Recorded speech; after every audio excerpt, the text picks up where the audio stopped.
What's good, baby? How we doing, world? How is everyone out there in the world tonight? We're close. It is a Thursday night. This is the Bet Champ Show after hours, and you got ZJ and Sach in the house, baby. We're off rolling, preparing for this weekend and everything. But some big things in the sports world. Obviously, you got some, NBA draft action, free agency within the NBA, and of course, we're going to talk more NFL within the NFC South tonight, predictions wise and whatnot. But we got the fellas in the house. We got Max with an absolute broom on his head, and everyone is in here partying. How we doing, Sach? How we feeling tonight? Feeling good.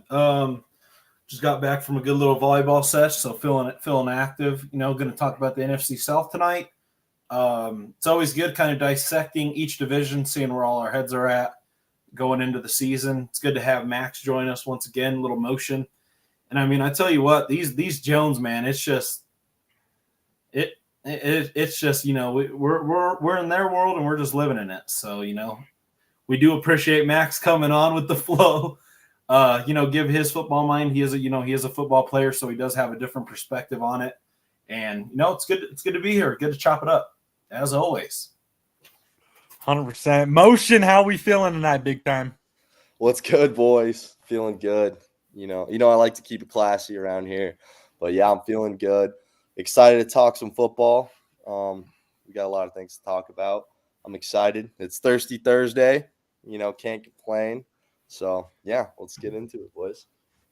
110%, guys. If you'd like to give us a follow at the Bet Champ Show. You can find us on our social media accounts, tossing out sports content, all the things sports, as well as some sports bets as well. We love doing that each and every day. It's Thursday night, though. Let's get this thing off and rolling. Before we start bouncing in all the fellas, I just kind of wanted to just throw it around the room. Any open conversations here? NBA draft last night, round 1, round 2 was today and whatnot. Any surprises we saw, or who did you like going to where and whatnot, or in reality, what picks do you like and everything? And my eyes, and I was telling Sach the other night, man, like it seemed like the first 8 guys, I had no idea who the hell some of these dudes were. I was like, I don't know what is going on. I knew some of the picks I wanted to see, which came later, but some of these front runners, it was just slow draft, it seemed like. And they were saying this was one of the worst drafts almost, and obviously years and everything, just talent-wise and not, big things happening. But you never know. The beauty of these things is you can always find that diamond in the rough, and there's always a great player to be made out of some of these things and whatnot. So you should never judge any of these draft members by what round they got picked in and whatnot. Yeah, I mean, as we know, the NBA draft has gone to, let's pick the youngest guy with the highest upside. It's been like that for probably around 8 to 10 years now. And just like you said, Zeej, a lot of these guys, a lot of the public does not know. It's a lot of overseas guys, that are big, lengthy, can turn into good wings, good centers. But yeah, there's no hype. This has been one of the most unappealing drafts. I mean, as a fan, you don't really know who you want to go in the top 8, 10, 14, even a lot of the lottery picks. You don't really know. It's just a lot of these organizations are just gambling on these kids, gambling on who's the youngest, who has shown the most upside, and that's what they're going with. But I mean, when it comes down to the draft, I mean, what are we looking at? Nobody really knows what we're looking at. They're all just guessing, just pretty much as us. Like, this kid looks good. We think he could be this. He's done this over in the French league and whatever league that he's playing in. Did this in college. But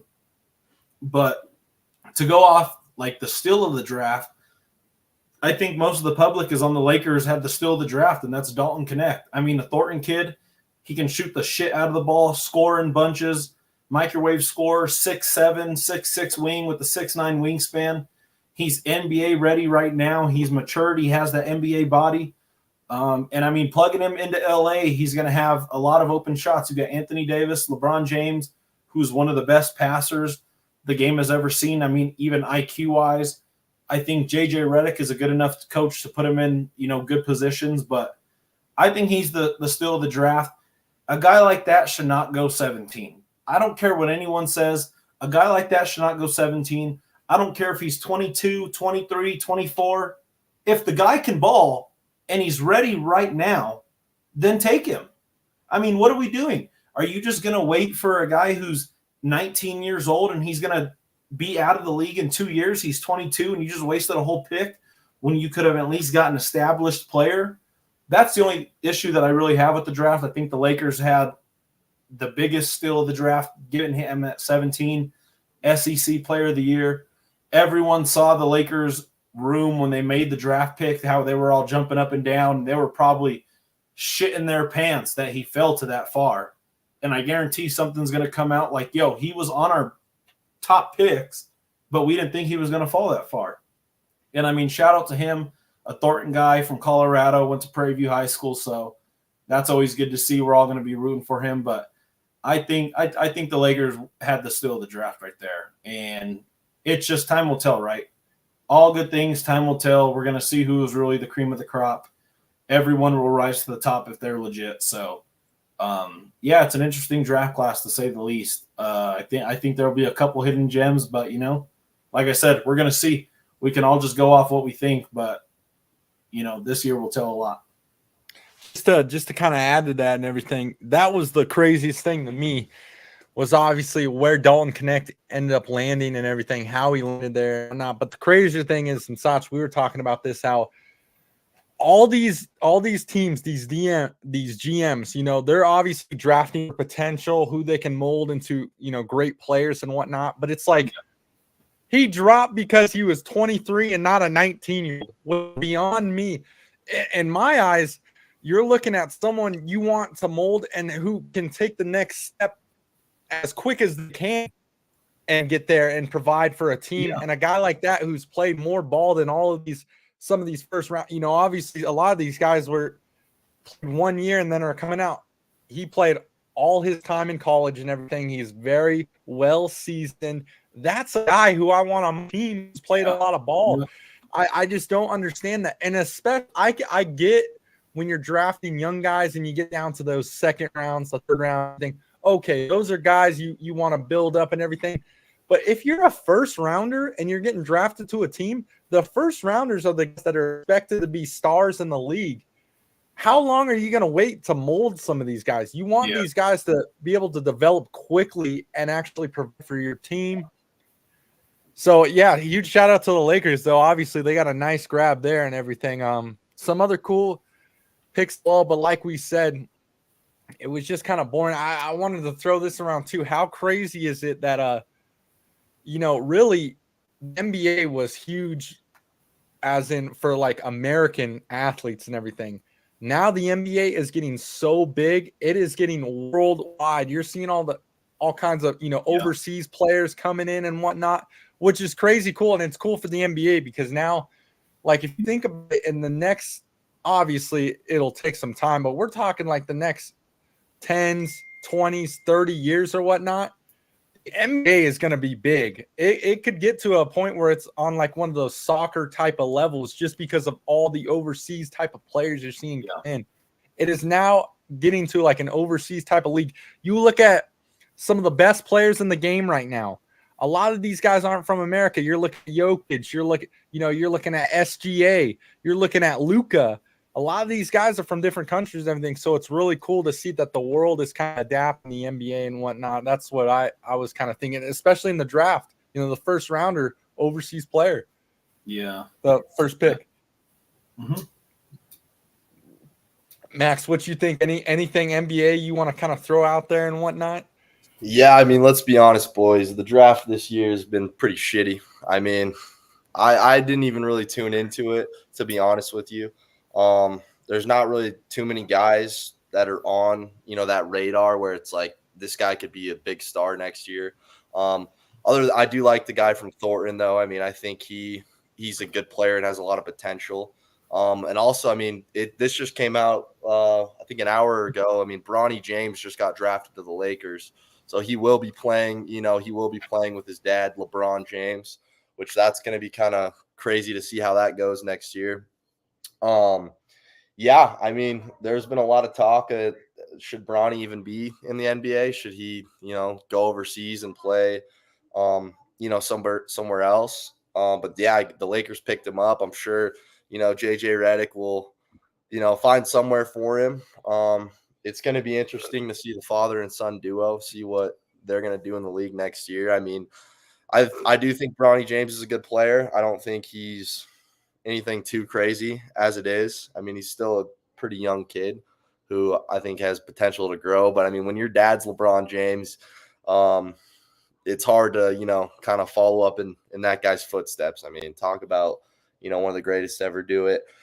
Yeah, I mean, the draft this year wasn't really too excited for. It was kind of boring. There's, a lot of overseas players, a lot of Serbians. You see a bunch of Serbians now, getting into the league. I know Oklahoma City just picked up a Nikola guard from Serbia, which they don't even really need any guards. But yeah, it's cool to see that the NBA is expanding to a different horizon, and where it's, they're going to different countries and bringing a lot of different players from all over, which I think it's cool. And I think what they should do, like in the following years, is, like the NFL does, how they'll have games in London, or they'll have games, overseas. I think the NBA should have like a game in Serbia with all those fucking fans That'd going. Be sick.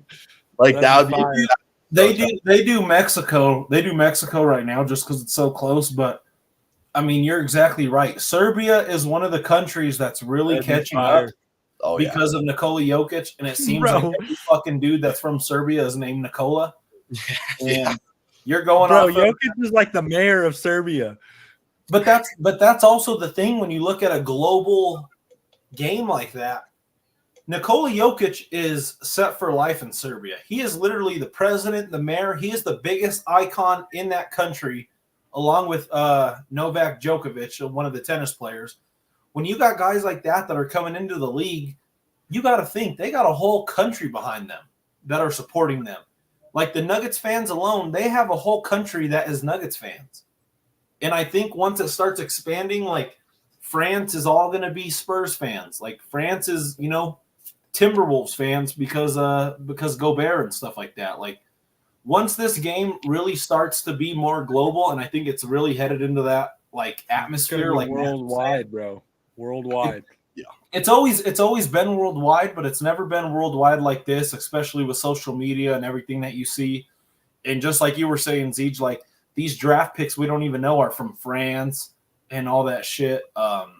Just because they're big 7-foot guys that European basketball is a lot more team aspect than in the United States. So I think it's good for the game. It's going to continue getting bigger and better. I mean, a lot of France kids, a lot of Serbian kids, like once they see that these guys are making it, like it's only going to grow the game even more, and it's going to get more competitive for a lot of the American kids. And I also agree with Max. We got to have more games overseas somehow. Have a game in France. Have a game in Serbia. Could you imagine if the Nuggets went and played like 3 games in Serbia? That would be so lit. How Gosh, that would be fire, bro. That would be so. Tell me that would not be fire. That would be one of the craziest games, and I don't know, like with the draft or with the like TV rights, if that can happen. And obviously, you got to think of going overseas to a different country. You don't know what the political aspect of it is. Different rules with a lot of the with a lot of the wars and shit like that. We don't really know, but I think that's something they should really start looking into, because that would be wild, bro. Could you imagine if like they were holding games? They'd be going crazy, bro. Could you imagine like let's just say the Nuggets versus the Timberwolves in Serbia? Yeah. Oh my gosh, the Timberwolves might not come back though. You see, and then you could go hold the Timberwolves and Nuggets in France. Like that shit would be, or like the Nuggets and the Spurs in France, bro. That would be nuts.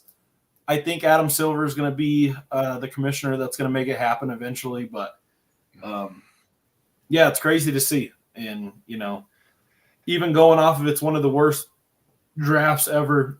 You have Frank Mason, who was a Kansas legend. He was saying like, ain't no way in hell that dude from France should be the number 1 overall pick. He didn't think he was that good when he played him in France.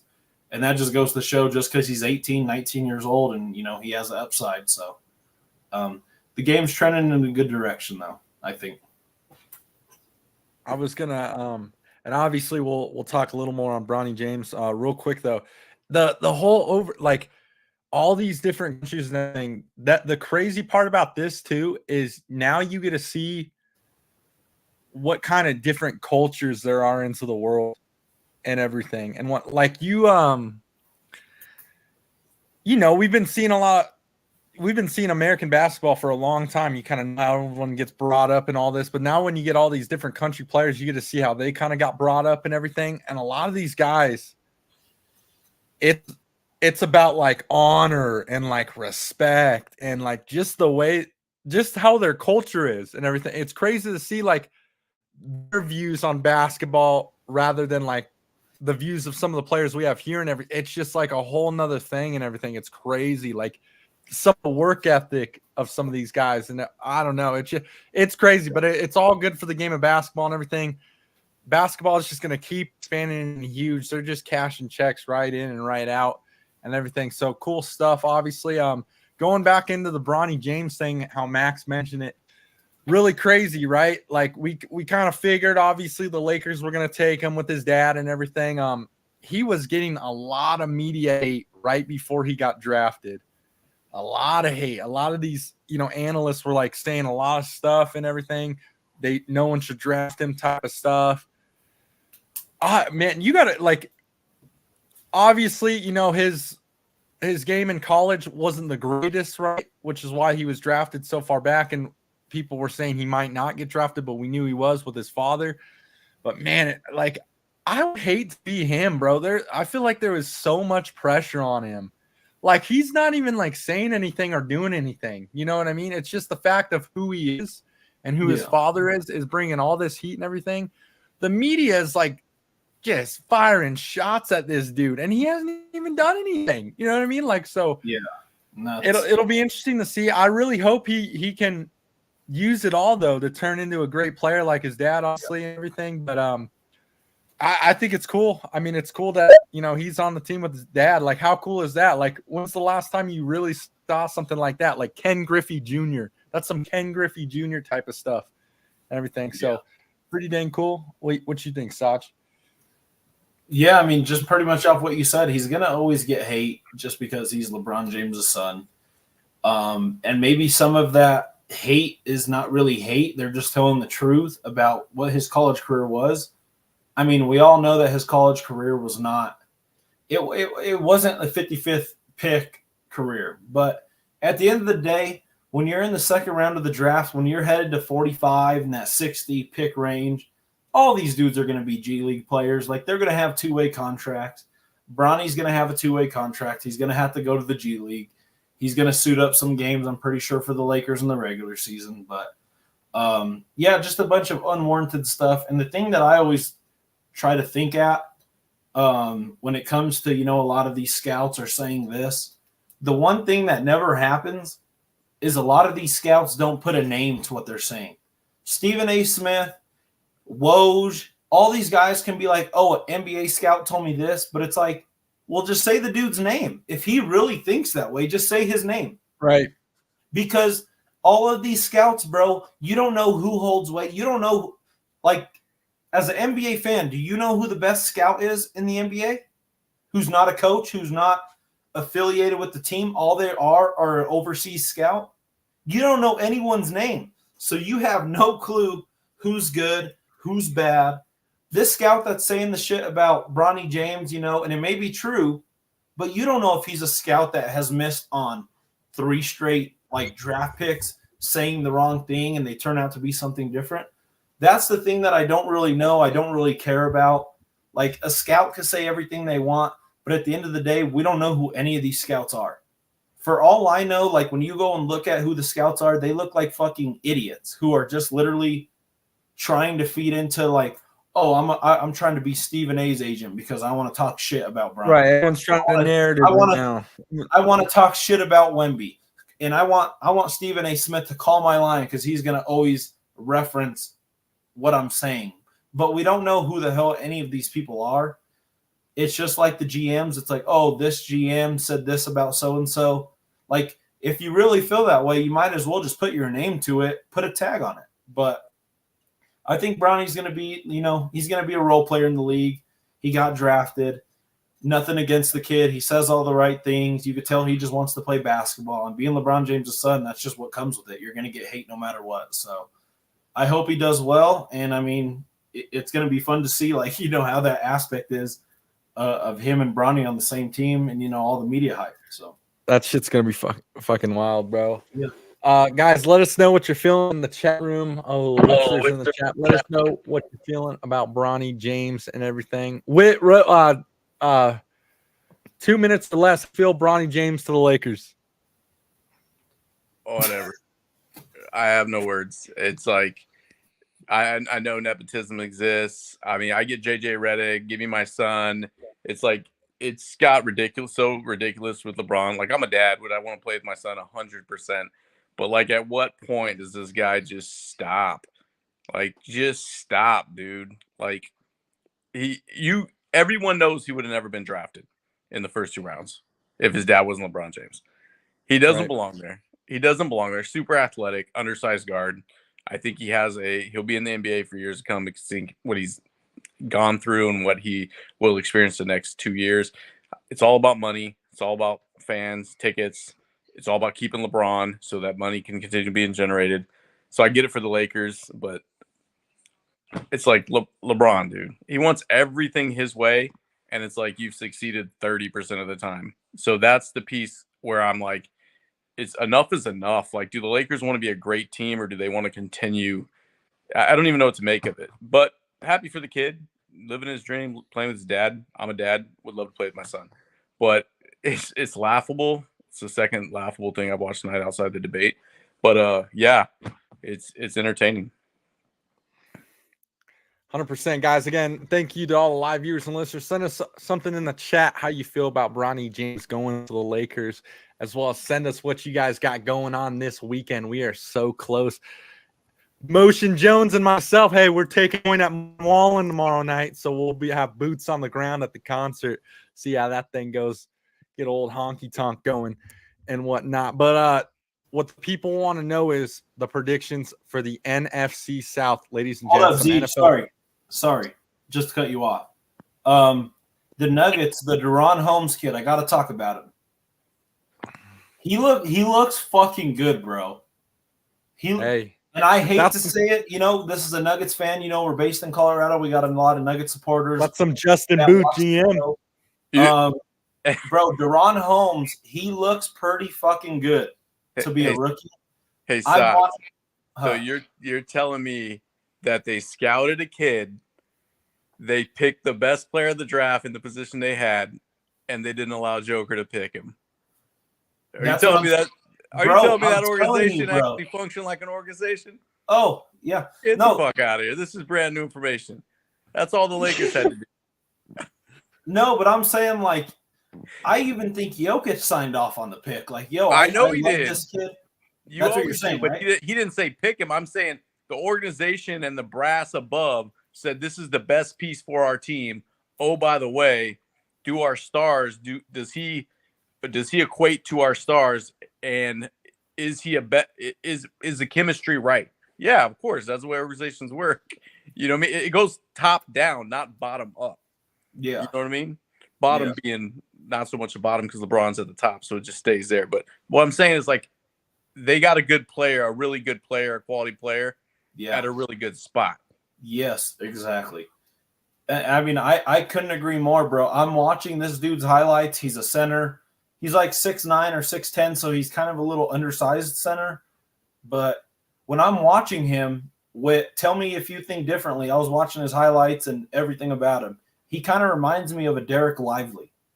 Yeah, very athletic. Can roll. He rolls to the rim very aggressively.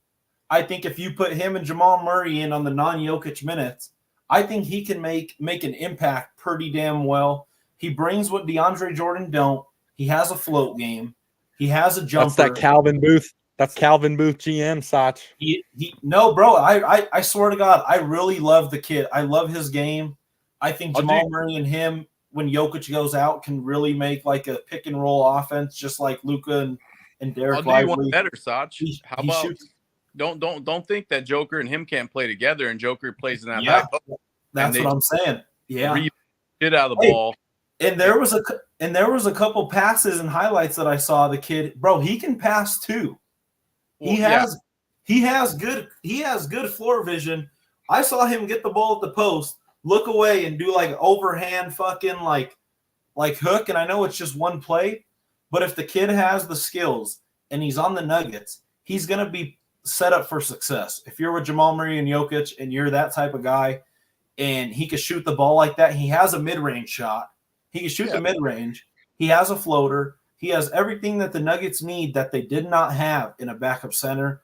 And I got to give credit where credit's due. I really like that pick. I think he could be something even this year, and I think even next year. He's just going to continue to get better if he's practicing with Jokic every day. They got longer. I really like the kid. Obviously got younger, like money. Yeah, exactly. I really like the fucking kid. He's good. On Dayton, too. An unsung hero of a mid-major. It's a really good pick. What I've heard, though, is he's going to be in more the 4 position and everything. They're going to really put him in the center position and whatnot, just because he's a little undersized right now to play the center role and everything. But I love it as well. This GM is kind of driving me a little wild because he's more into developing players than like grabbing people for the here and now. Like his goal is to develop players over the year and everything. That's what he's been saying he wants to do. A whole reason why we had all the young guys last year and everything. He didn't want to bring anyone in. It's hard to say though. About the 28th pick, like it's hard to get like a here and now guy at that pick. Like I think no. I'm talking about like free agents and all that. I'm not talking. Yeah. I'm talking like he wants to bring in young guys. Like he doesn't want to bring in like stars and all that. As I was saying, that especially from last year, he wanted all the young guys to get minutes. That's like his thing. He's trying to develop players. A lot of talk today, though. Obviously, a lot of stuff going on with KCP. He opted out of his player option. He's going to go into free agency. And Cal Booth hinted in an interview, he was pretty much like, they were going over the metrics of him and Christian Brown, and he was like, they're pretty similar on a lot of things. And he was like hinting at that KCP is probably going to leave and Christian Brown's going to have to fill that role for the time being and all that. So I don't want KCP to leave because I think he's great. And he's a great defensive player too, but it sounds like he might not be coming back. But we'll find out a little more down the road. Obviously, this free agency stuff with the NBA is going to be wild and everything. But yeah, good to the NBA stuff. Let's hop into that NFC South though. That's what the people came here to see and everything. Our predictions for the NFC South along with our MVP. We're gonna start off with the Carolina Panthers. We're gonna start off easy, baby. Easy. Prediction wise, what are we thinking?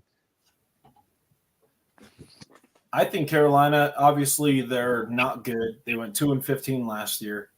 They won a couple games. Bryce Young was obviously a big disappointment in terms of throwing the football and being poised and showing, like spurts of greatness, like CJ Stroud, a lot of these guys were. He didn't show that, but he was on the Panthers. It's a shit team. It's a dog shit team.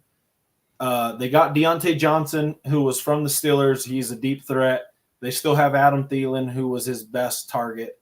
The defense kind of stood the same. The offense kind of stood the same. I think they win 4 games this year. That's what I'm having them at. I don't have them winning a lot. They do have a tough schedule. They're in a tough conference. Obviously, you're playing the Saints twice, who can go 2-0 against the Panthers. Falcons twice, Kirk Cousins, all those offensive weapons. That's another 4-0 sweep. And then you're going up against the Buccaneers.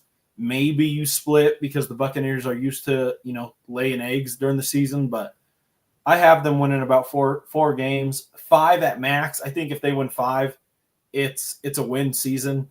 But in terms of if they got better and all the weapons they have around Bryce Young, he's kind of set up for failure. He's not doing good. Miles Sanders is not a good running back. Chuba Hubbard as the backup. They're kind of just lost as an organization and a franchise. So I'm gonna give them 4 wins. That's it. Nothing exciting at all.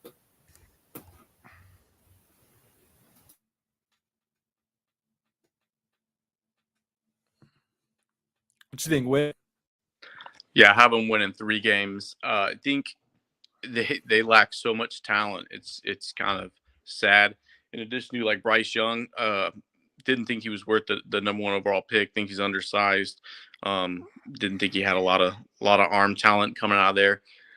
Leadership, don't know. He seems like a good character guy, but just not enough pieces, man. In a tough division, I think the Bucks will be solid when we get to their picks. I think the Saints will be solid. That defense has been good. Obviously, the Falcons, everyone knows what they did. So I just think they're in a tough division with the remainder of their schedule. For them to get to 3 wins would be a success, probably, because they got to 2. When you look up and down their rosters, is who's going to make a play, number one, and then how are you going to protect Bryce Young for 17 weeks? Like, I just don't see it. So he's frail or slight, like they have him listed at like 215. There's no way that dude's 215. But anyway, I just don't see him holding up. Good kid, but he just have the pieces around him. He's almost getting an unfair shot. So I think if they win 3 games, I'm sure Vegas has him at like over 3.5. But I'm going under that if that's the line. I didn't even look at what the line is, but three wins would be a successful season for them.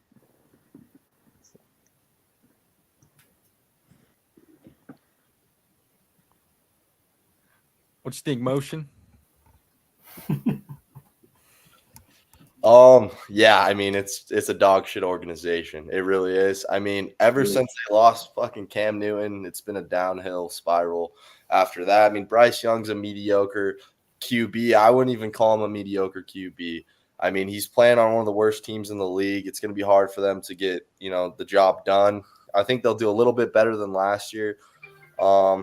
Maybe have them at maybe 4 wins. I think they can potentially get 4 wins.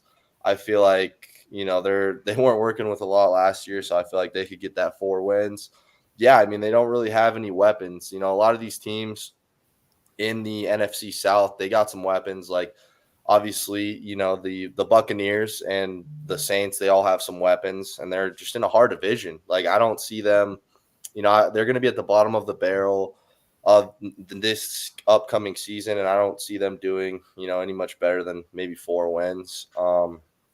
Bryce Young, I mean, I don't know. I feel like there could be some injuries with him this year. It's just he doesn't have a lot to work with, and I don't feel like he's a very good quarterback anyways. I mean, he's like an undersized QB. Don't think, he's the best for that Panthers organization. As far as that goes, yeah, I got him at 4 wins, and that's all I got. That's all I got for them. Yeah, I'm with you guys too and everything. You're getting head coaches fired in the middle of the season. New coach this year, same thing could possibly happen with the start they have. They're obviously at the bottom of their division. They're in a pretty tough division, I think, for that they're at and whatnot. Bryce Young, undersized. I'm hoping he does better. We'll see. He needs to develop a little more, obviously. Panther fans are kicking themselves in the back because they didn't get CJ Stroud. I mean, it's just a mess over there. It's just a mess.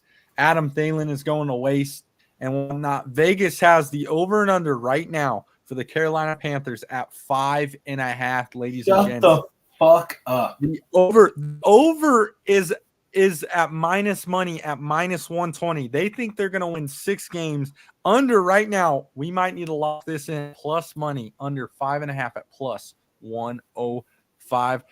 Yeah, I mean, Vegas is trying to do a little something here. I just do not see them winning many games at all. I mean, they don't have anything going for them. I mean, here, I'll just list this off. They play the Chargers.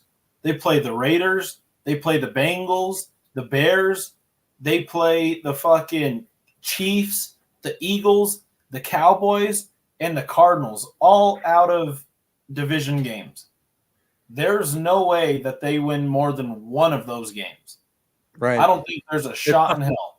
Unless Bryce Young has a fucking unbelievable sophomore year, but there's nothing that we can look at. And I say it all the time. Did they get better from last year or did they not? And they really didn't get better at all. They're the same team. New coordinator, too. New coordinator. A recipe for disaster. I think if they went 5-11, I think that's a win. Or 5-12, whatever the fuck it is. That's a win. If they went 6-9 or 6-11, that's even a more of a win as an organization. So I think that's a lock for an under right there, especially like if Bryce Young gets hurt, Adam Thielen, Like, you got to think that season is chalked as soon as that happens. 100%, ladies and gents. Tell us what you think in the chat. Over, under 5.5 for the Carolina Panthers. Let us know what we are feeling. All right, Sach. Up next, we got the New Orleans Saints. The New Orleans Saints they're an interesting team, obviously, because they have Derek Carr. They paid him all that money. The fan base, I think he's lost the fan base over there. They were Saints Twitter and Saints Instagram is all over this dude. They do not like him. Even in Oakland, he's been there for 8 years. They did not like him on his last year. I think it's a recipe for disaster, what's going on. They do have a solid defense. They got a solid head coach. But at the end of the day, is there a guy that's really going to go out there and win games? I don't think there really is. I have them winning like 8 games this year. I think if they went 8-9, that's a pretty damn good season. Right. Only because they are like it's tough because 8-9 is a good record, but I don't think they're a good team. They're playing the Panthers twice. I think they play the Broncos. That could be a win. Like, are they good enough to beat those type of teams? Of course. But in terms of Sean Payton. In terms of a full season, I don't see them pulling it together. They got Chris Olave. They got all these guys. Alvin Kamara, Marshawn Lattimore, or no, not Marshawn. They got fucking a pretty good defense. I don't see it happening. I think I'm making a bold prediction right now. I think in the middle of the season, you hear chants for Spencer Rattler, the old Oklahoma quarterback, the old South Carolina quarterback. I think Spencer Rattler is going to get some love. Get some love. Some fans are going to be chanting for him because Derek Carr is going to be throwing the fucking season down the hole, with his decision making. And I think Spencer Rattler is a guy that's pretty much built for New Orleans. A lot of the guys like him. Young guy. Obviously, he has the arm talent to do it. I think it's just going to be a shit show for the whole organization. And 8-9 is not going to be good enough to win over there. So that's what I have them at, 8 wins. All right. Derek Carr's my guy. Look at that thing. He got a cold one. Hey, make liberals cry again. I don't know if you saw the debate, but that take by Soch was something Biden was bumbling up there earlier tonight. Anyways, I got him at 9-9. I'm a big Carr guy. Held the Raiders organization together. What I will say is I think if Carr can stay healthy, I put him at 10 wins.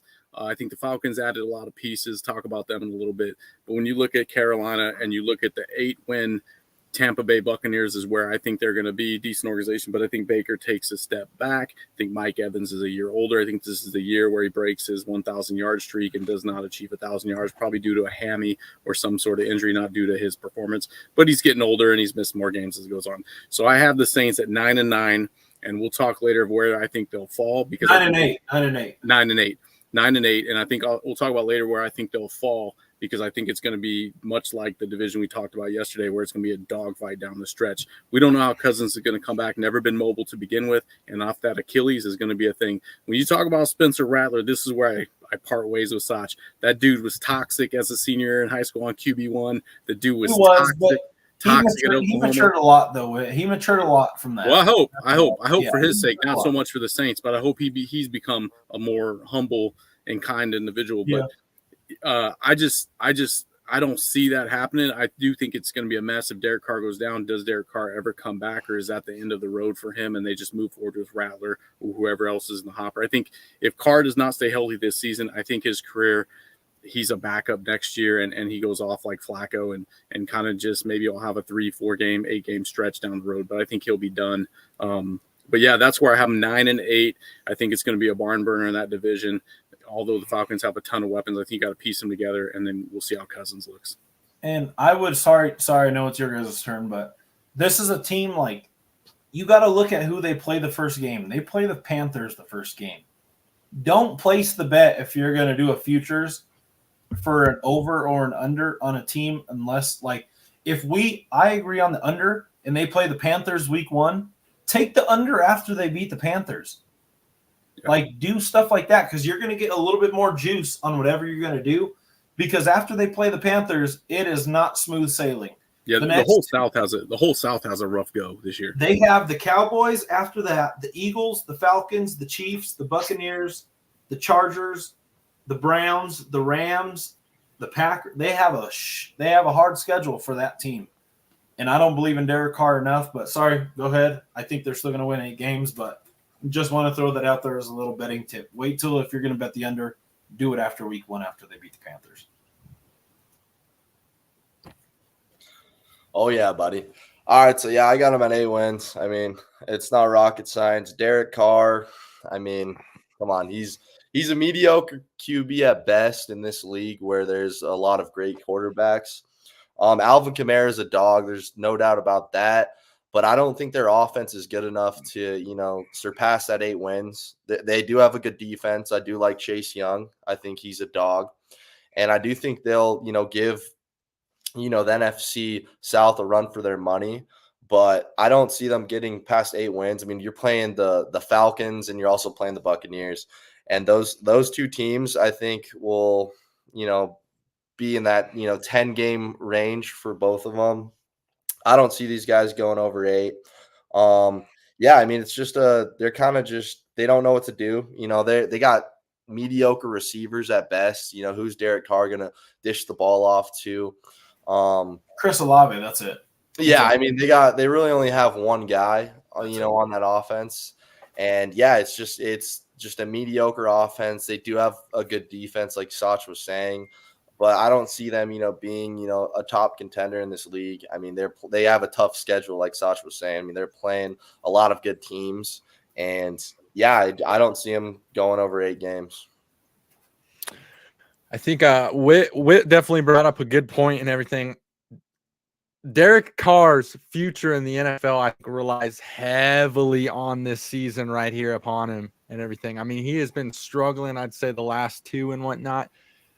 This should be a big season for him if he wants to stay in this league and whatnot. Obviously, Saints defense was massive last year and everything. Their defense really got them how far they came last year. If we all remember that, they were kind of a surprising team with some of the wins they got and everything. Vegas right now has the Saints over and under at 7.5. The over at -120. The under even money 7.5.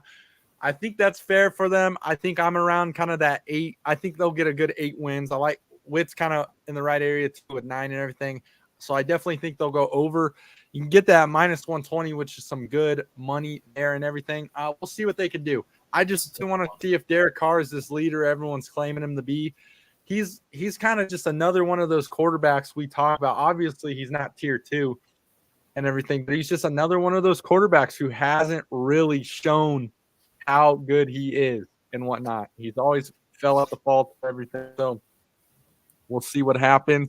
All right, next up, this one. These last 2 are really good, really interesting, really interested with these last 2. But next, we'll go with the Tampa Bay Buccaneers. Mute. You're on mute, Sach. The biggest story of the Buccaneers offseason was extending Baker, and you signed back Mike Evans. And like Whit was saying, Mike Evans is on his – I could definitely see this season being the season that he goes under 1,000 yards to snap that streak. He is getting a little older. He's losing his step a little bit. Baker is not the most reliable quarterback in the world. We've seen him go completely south, but we've also seen him go north. So we don't know. I just don't really believe in the wide receiver core at all. Mike Evans, he's injury prone. Like Whit was saying again, like he can pull a hamstring and he's out for 4 weeks. You look at they got fucking what's his name, the second Chris Godwin. Yeah. He's not reliable. Yeah, I've never been a fan. Great human, but never been a football. Never fan. been like he don't move the needle enough for me to say that he's gonna go like be the factor to win him more games. They also got fucking what's his name? They also got Sterling Shepard from the Giants. He's a big name in terms of like NFL like what ifs. But I mean, he had 15 catches last year in 15 games. So he ain't going to move the needle that much, especially I don't care how good of a receiver you are. if you can only catch the ball 15 times in 15 games, whether you have Tommy DeVito, Daniel Jones, all these fucking quarterbacks, he ain't going to move the needle. The defense, also the offensive line, they lost the Jensen, the center. He's not playing anymore. They lost the linebacker. What's his name? Their fucking star linebacker. The defense is headed downhill. They did White. sign safety Antoine Winfield. Yeah, White. Anton Winfield got his bag, for a safety, but I just don't see the Buccaneers winning that many games. And you look at their schedule. They got Vita Vea. He's a good, solid player, bro. But a lot of these players are getting old, and as a nose tackle, you're not really going to make much of a difference, especially if you're Vita Vea. And I mean, just listen to these teams that they're playing. Lions. This is out of division games. They play the Lions, the Eagles, the Ravens, the Chiefs, the 49ers, the Cowboys, and the Chargers. That's 7 games that there where they can realistically go 1-6, 2-5. And then that's not even counting the Saints that could beat them. That's not counting the Falcons that could beat them. And I wouldn't even be surprised if they split with the Panthers just because of the Baker Mayfield effect. He's not really reliable. You don't know. They don't really have a backup at all. And I got this team winning 7 games. I have them winning 7 games at max. I think fool's gold was last year. They caught lightning in a bottle at best. They beat the beat the Eagles in the playoffs. And I mean, when you look at it, are they better than the Eagles? Fuck no. They just caught lightning in a bottle at the right time. So I got them winning 7 games. They got a hard out of division schedule this year after all the teams I mentioned. They have a hard schedule. Yeah, so here's the deal. I think I love Baker. I root for Baker. He's such a tough kid, but this is the NFL. He can't take those hits. But so if he can stay upright, and I just don't think it's in his DNA to throw the ball away when he should throw the ball away.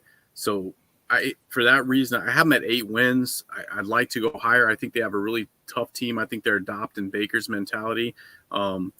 I think they can win more. I could see them being a surprise and win 10 if Baker's healthy for 16 of those games. I just don't think he's going to be. He's so undersized. And he takes the amount of hits that he does. And then Mike Evans is going to miss some time. So I have them at 8 wins. 8 and 9. I think that's fair. I don't know what Vegas is going to have them at. I don't look on purpose, but I just feel like, man, they could go either way for me. I'm rooting for them, but that division's crazy because I think there's going to be 3 teams sitting around 8 to 10 wins. And I think depending on who wins those pivotal matchups is going to win the division. If you look at all the NFC South conference out of division schedule, it's crazy. Like they play some dogs. They play some tough teams. So you're going to have a couple teams that made the playoffs. Yeah, they overachieved last year. Do they build on it? That's the big thing, right? But I think Baker's better this year, probably not than last year, but I think he rivals those stats, and I think the team rallies around him and they win 8 games. Yeah, I mean, I'm a big Baker Mayfield guy. I like how he plays. I like his play style. I like the drive. I like the, getting everybody fired up. A guy like Baker Mayfield on the team he's going to get the boys hyped up. That's one thing he does best. And I have these guys at 9 wins. I know it's one above 8, but I do believe, they're going to rally behind Baker Mayfield. He had a good year last year, but I mean, some may say they kind of got lucky last year, but I think that, Baker Mayfield, he's got this chip on his shoulder. I think he's, ready to, prove people wrong, suffering through like all his injuries and everything that he suffered through.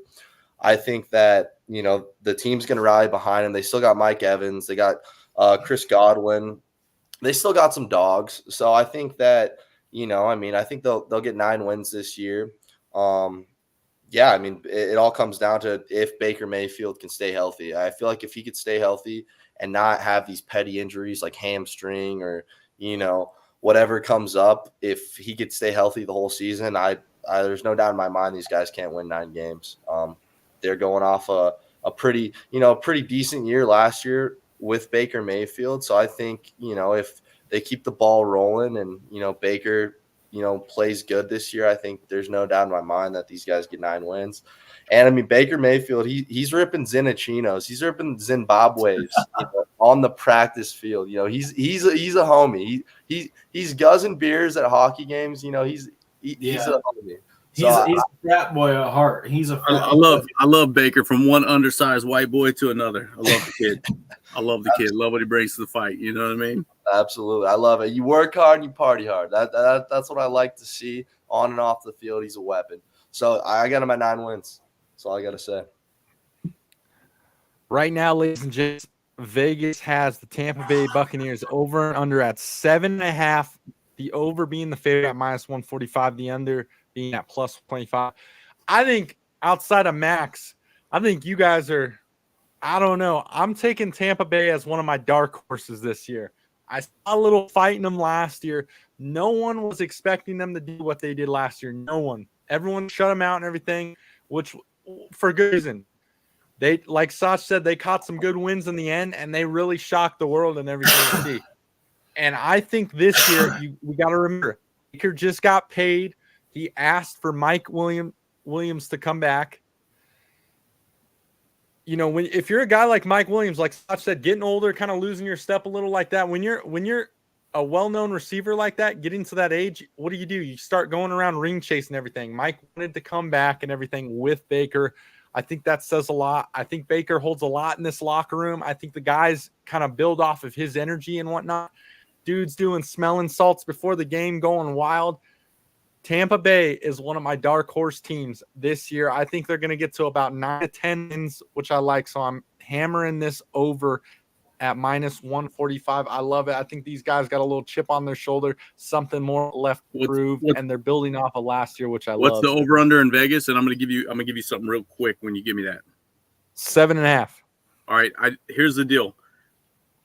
I would go over, but don't get too excited, because I think if you want to bet them, you bet them now, because I think early season you're going to see them probably start 4 or 5-2. When you look at the early season schedule, they have the Commanders at home, they go to the Lions, they have the Broncos at home, Eagles at home, they play the Falcons on the road, they go to the Saints, and then they get the Ravens and then the Falcons again, and then they have a tough little gauntlet. But they, in the season, the Giants, the Panthers, the Raiders, the Panthers, the Saints, and in between there they have the Cowboys. So you might be onto something, ZJ, but I think early wins matter to get them to that number. Just wait on it. Yeah. So if you're going to bet down to 6.5, bro, you might be able to get them down to 6.5 as a live dog. So I mean, you might see them at 4-2, 5-2, and then they can go in the shitter midseason, and then they can pick back up at the end of the season because they have a really weak bookend schedule. So crazy, but I want to see him succeed. I honestly do. I want to see him win 10 games. I'm a Baker guy. I think he's gotten better 3rd, 4th, 5th year. I really respected what he did with the Rams when he had that short, brief stint with them and didn't even look at the playbook and went out there and did what he did. I think the dude overcomes obstacles. It's just a matter of staying healthy and keeping his head, on a swivel, and then also just, staying engaged, man, not getting out drinking and running from cops and shit. I'm losing my freaking mind. I said Mike Williams. Mike Evans. Mike Evans. I think it's a huge reason. I was going to correct you, but I just let him go. I was going to correct you, but you put that rule in place. We can't correct the host when he's sitting in the dark. Yeah, so, I told Sach one show, I was like, if someone ever does something like that, it's always best to correct them, to get it out now. And everyone just lets me sit like a and everything. Mike Evans. But guys, appreciate all the live viewers and listeners in the chat. Guys, let us know over and under 7.5 wins for Tampa Bay Buccaneers. How are we feeling on this one? This next team, ladies and gents, I think we're all kind of a little excited for, just to see how this football will be played and whatnot. And absolutely, with this new quarterback getting an absolute bag in the A. And we are talking about the Atlanta Falcons. Yeah, I mean, the Atlanta Falcons is probably the most favorite team that I'm really looking at in terms of what they can do, because at the end of the day, Kirk Cousins, people can say whatever they want about Kirk Cousins in the playoffs and he don't win, but at the end of the day, we're talking about the regular season schedule. That's all we're talking about. And I think with Drake London, who's a very good wide receiver if he has someone throwing him the ball, Bijan Robinson, who's a very good running back, and then you got Kyle Pitts at tight end. You have three very good weapons all across the field. Kirk Cousins has not had that in quite some time until he was since he was in Washington. And now that he's in Atlanta, I think, he's a lot older. He's a lot more experienced. I think this could be a very good team. Obviously, Vegas thinks they could be a very good team. They do have kind of a cupcake schedule because when you look at their like final 7 games, they have Denver, they have the Chargers, they have Minnesota, Raiders, Giants, Commanders, and Panthers. Damn. They could very well go 6-1. That's like the best cakewalk to have at the end of the season. Holy shit. Their early schedule's tough. Early schedule's tough, but I think they could kind of manage the storm, win some games, do what they do, especially if they have Kirk Cousins healthy. But their end of season schedule, bro, is a cupcake walk. They could very well go 6-1 if healthy. If healthy. And that's the thing about these futures. We're talking if everyone's healthy. Kirk Cousins could fucking tear his ACL in week 5 again. And then the season's shit. But I'm basing this that everyone kind of stays semi-healthy. Kirk maybe misses 1 or 2 games. But I have them with their schedule as it's set up right now. I think they can go 10-7, 9-8 at worst, especially with Kirk Cousins who can really throw the football, put it on time. I mean, you got to think, these fucking guys were getting passes from Desmond Ridder last year all day long. Kyle Pitts, Drake London, Bijan Robinson, they were fucking getting some stupid-ass play calls, dumb-ass throws. Getting ducks. Getting fucking just – bro, they were not set up for success last year. But now with Kirk Cousins, who can actually throw the pill, I think they can go 9-8 at worst, and I think they can go 10-7 at best, especially with the schedule that they have. Yeah, I have him at 9-8, and I have him that way because I don't think he's going to be able to stay healthy. I think they're going to have some injuries. Michael Pitts, to me, has not panned out. I think this is the year Kyle Pitts, not Michael Pitts. Kyle Pitts, I don't think he continues to not produce like that. This has got to be a year for him with Kirk Cousins. So we'll see how that goes. They start out difficult. They got the Steelers at home. Then they take the Eagles on the road. Then they get the Chiefs. And then they go to the Saints. The Saints, albeit what people may think they are, those are always some of the best games, the Saints and Falcons. That's a huge rivalry. I was down in Mississippi for 4 years, went to one of those games, and it's crazy. Talk about Dodger Giants in baseball. This may be worse in football. So that's always a dogfight. Then they get the Bucks, and then they start with the Panthers and the Seahawks and the Bucks again. Then they get Cowboys, and it gets kind of easy. They got Saints again, but then they go on that stretch. So I think they win 9 games, and I only say that because this division I think is going to beat each other up, and they're all going to finish 9-8, minus the Panthers, or 8-9. Maybe there'll be a 10-8, 10-7 team. I don't know, but I'm going to go 9 wins. I'm sure Vegas has them at like 10.5 or something. I bet, if not, probably 9.5. But I'm going to go 9 wins for them too, and I think it's going to come down much like the division we talked about yesterday or the other day. I think it's going to come down to the last week, and the Falcons have it set up very nicely when you look at it, because their last game of the season, albeit a division game, is at the Panthers. Before that, they play 4 non-division games, 5, 6. They don't play a division game after the Saints in week fucking 11 until they get the Panthers in week 18. So that's crazy. And it's an easy non-conference schedule. Yeah, exactly, because they got a last place schedule because they were 7-win team last year. So obviously they get the Vikings, they get the Raiders, they got the Giants, they got the Commanders, and the Panthers. And to wrap the season, it's like, come on, dude, this is getting easier. And before that, they get the Chargers and Broncos. So yeah. I have them at 9 wins, but they got to stay healthy. I don't know if Kirk Cousins is going to stay healthy. That Achilles, and with his lack of mobility at his age, I don't know how. I just don't know what that's going to look like. I'm rocking with Kirko. I mean, it's safe to say Kirk Cousins. Kirko bangs. Yeah, it's safe to say Kirk Cousins is invited to the cookout, and I'm rocking with him. I think a healthy Kirk who can throw the rock to London, he can throw it, to Kyle Pitts. Get these guys. I mean, last year London almost broke 1,000 yards with a mediocre quarterback at best. I think with Kirk Cousins, it'll just elevate everybody else's game around him. So I believe that with Kirk, London's going to be in that 1,000 yard. for the wide receivers. I mean, even the running back, it's going to open up that run game too, because you got Kirk Cousins who can throw the rock. Again, their running back Robinson, he almost broke 1,000 yards. If we can get all these guys, these key players, to break 1,000 yards, there's no doubt in my mind that these Falcons could win 10 games, and I really do believe that.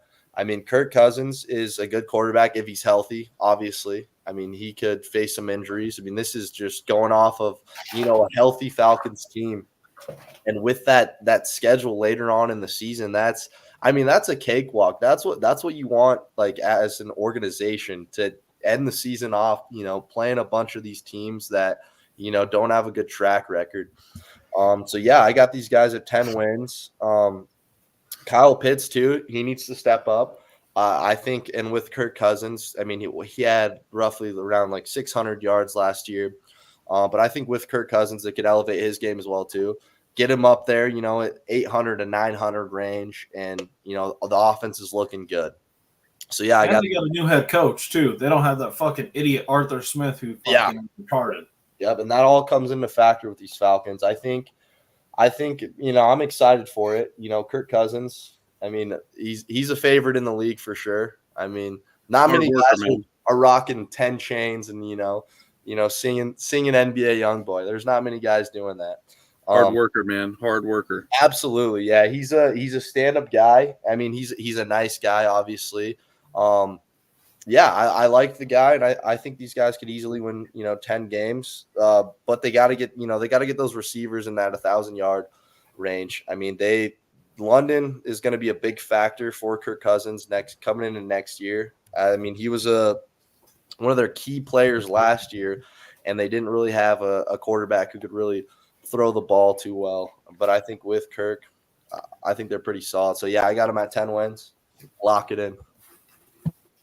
Nice. I think Vegas right now has the over and under for the Atlanta Falcons at 9.5 wins.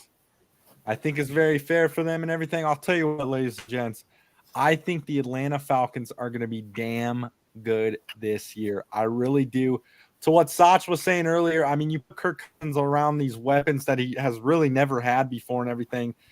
Obviously, he had Justin Jefferson, but a full range of weapons. He's got more than just one guy and everything, which I love. I think he's got a little chip on his shoulder too.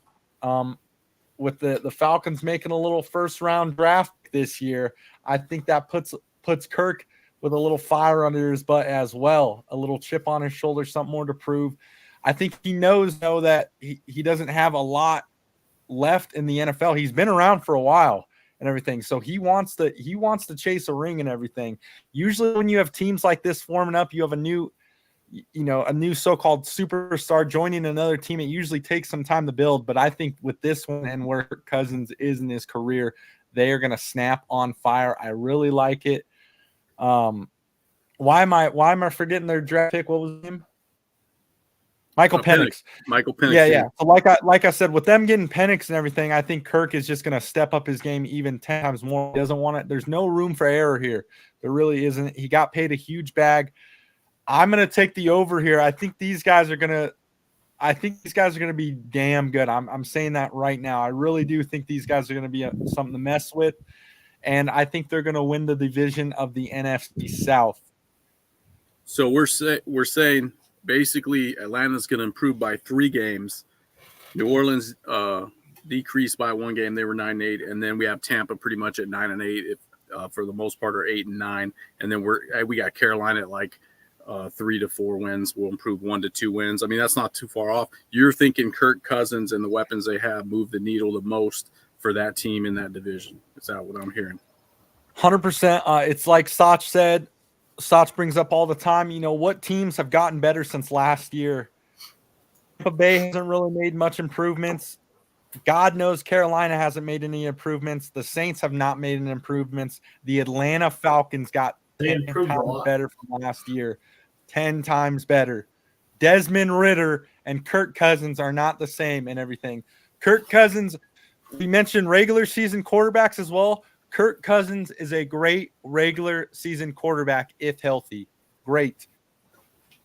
But with that being said, ladies and gents, let us know in the chat who you got. 9.5 wins, losses for the Atlanta Falcons. Which way are you taking? But now time as we wrap up the show. Who will be our MVP quarterback-wise for the NFC South? Who are the boys taking to go against the other ones we have? Just so quarterbacks. Far, just quarterbacks, huh? Just quarterbacks, right? Just quarterbacks. So far, right? Obviously, we have Dak Prescott, we have Aaron Rodgers, and we had one more, no? We had T. Lawrence. Trevor Lawrence. So we have Trevor Lawrence, Dak Prescott, Sunshine. and Aaron Rodgers for the other regions, but now we're in the NFC South. Who will be it out of Bryce Young, Kirk Cousins, Derek Carr, and Baker Mayfield? We'll start with Sach. I mean, it's a two-man race. It's between Baker Mayfield and it's between Kirk Cousins. If Baker can manage to pull off like a 10-7 season, I think he's going to have to be the MVP. I don't necessarily see that happening. Obviously, Kirk Cousins can be injured, like Whit was saying. Like that ACL can pop any minute again. But I'm gonna just go off what my prediction was. I think the Falcons will win the division. Then I'm gonna go with Kirk Cousins to put up 4,200 yards, 4,400 yards, especially with all those weapons. I think he's gonna have another 4,000-yard season. So I'm gonna go with Kirk. I'm going with I'm going to be a little bit irrational, a little emotional. I'm going to be a little bit with the man, with his faith. I'm going to go with Derek Carr because I think it's such a pivotal year for him. Oh, God. Here's the deal. The guy got a raw deal, and the dude got a raw deal in Oakland. The only year they had the best record in the AFC. I know you're a Broncos guy, so you hate him because he's a Raider, but he had the best record in the AFC West. He was going deep in the playoffs, and he broke his fucking tibia, dude. You got to give him his props. It's a big year for him. He's going to have the biggest year. Alvin Kamara is coming out. He's going to do his thing. You're going to find some weapons on that team. The defense was stout last year. I'm telling you right now, tough to play in New Orleans. I'm going with Derek Carr to have a resurrection year, but he'll get a follow-on contract and he'll be disappointed in that contract extension. That's where I'm going. All right, well, I'm going with fucking Kirk Cousins, baby. I mean, Buddy's got a lot of fucking weapons on the team, and that's a team that got better. That's a team that got better this year. I mean, I see, Kirk Cousins leading those boys to 10 wins easily. Yeah, I got Kirk Cousins. Talk about a guy who can throw the ball. I think there's no doubt in my mind that he can obviously get MVP. I mean, Derek Carr, that's pushing it a little bit. Hey, MJ. Hear me out though. If Derek Carr, MJ, tell me if he gets them to 9 wins, and the last week they're in the hunt, and Cousins gets him to fucking 10 wins with all the weapons, and they both pass for 3,800 plus yards. Where are we at with this, Sammy boy? Where are we at with this? So we'll see. You never know. You never know. What if? I'm telling you right now. Watch out for Derek Carr this year. Sleeper. It's my sleeper. MVP for the division, not the fucking NFL. Come on. I respect it. I do respect it. I do. I agree. I think I'm trying to be a little bit outside the box. You guys are just following the herd. I do respect it. I do respect it. But, I mean, sometimes it's good to stay in the box, But, yeah, I mean, I got Kirk Cousins. Hey, a wise man once told me there's nothing wrong with taking the chalk. Take the chalk. Take the favorite. Here's the deal. Going with chalk is not a bad thing. And Kirk Cousins is the best quarterback in that division. Hey, ZJ, let me drop some knowledge on motion, right? Here's the deal. Everyone's gonna take Cousins, including the old man EJ, Easy E, right? Everyone's gonna take him, but let Derek Carr hit and wait till you see we got to play this back. So that's what I mean. What show is this? 116? Go back to this. You guys will be like, oh, we all look good. I don't want to even remember I made this pick, but let him hit. Woo! Be drinking the suds. Be Stone Cold Steve Austin out here. Yeah. I mean, I got Kirk Cousins. If he doesn't get hurt, there's no doubt in my mind he can win MVP in this division. I mean, you're going up against the Panthers. You got the Buccaneers. Baker Mayfield is another guy who could potentially get it done. I got Kirk Cousins. He's got those weapons. He's got Kyle Pitts. He's got London. And, I got Kirk Cousins. Sammy White Eyes. Hey, Sammy. Hey, I'm not. What you got for Sammy White Eyes motion? Sammy's is not- Sammy your White Eyes. involvement, see? Sammy White Eyes. Clicks. Hey, this one's for you, brother. Oh, Could you try again? Look at that thing's gone. That thing's gone. All right, ladies and gents, here's where we have it. Fellas, first of all, I'm on the show and everything. You always come prepared. You come ready to go. Obviously, Witt's had a few and everything. He threw Derek Carr out there. I have no idea where the hell that came from or whatnot.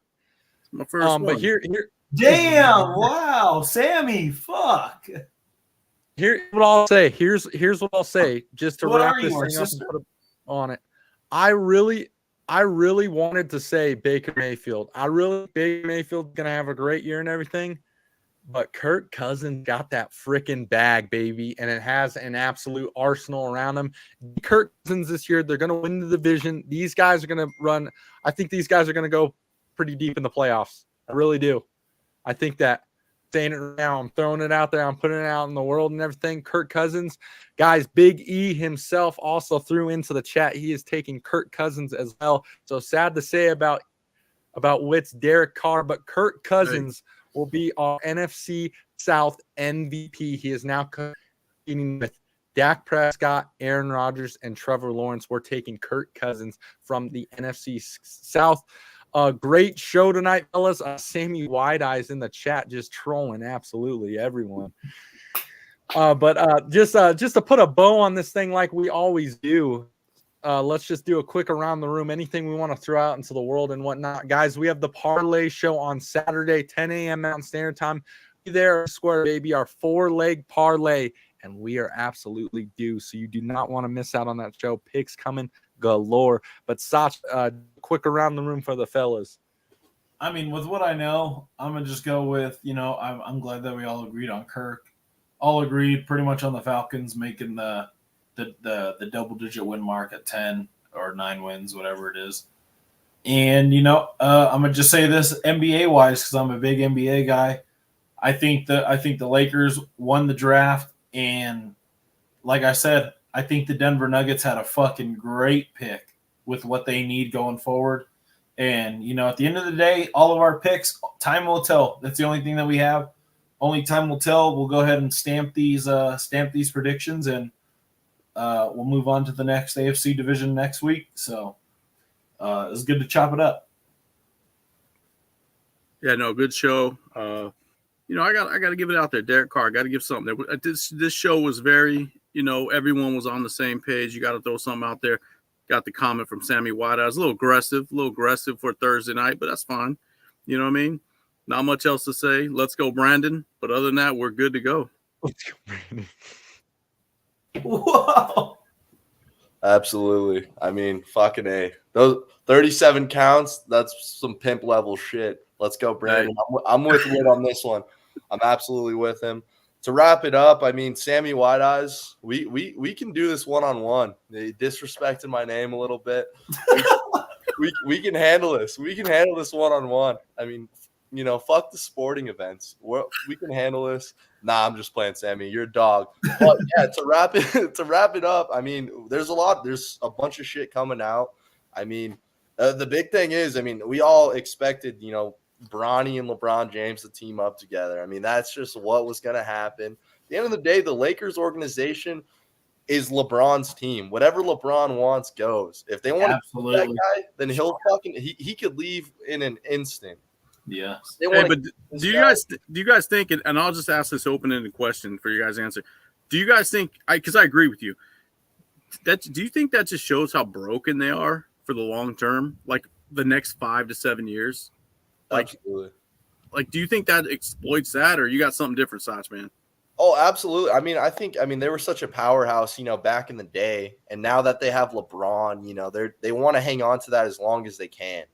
But one thing about LeBron is, I don't know. I mean, if he's with his son, he could potentially be there for, a little while longer. But there's one thing about LeBron. If he doesn't get his way, then he'll just go find another organization to control. Hey, but that's how it is. Here's the deal, though. You're going to see the best LeBron you've seen in the last decade. Because if I was playing anything with my son, who's 17, going to be 18, anything, I'm coming to work every day trying to whip his ass and be completely dominant. Oh, I mean, or at least show absolutely. him that dad still got it. So LeBron's going to be a different level this year, which is going to be great to see. But other than that, Oh, yeah. I mean, I feel like every father's dream is to one day potentially play with their son. And the fact that, he's going to be able to do that, I agree with you 100%. He's going to have a different fire inside of him this year, which could be scary. I mean, fucking 40-year-old LeBron's coming in the league. He's still got it. I mean, we've seen it. There's no doubt in my mind that he still has it.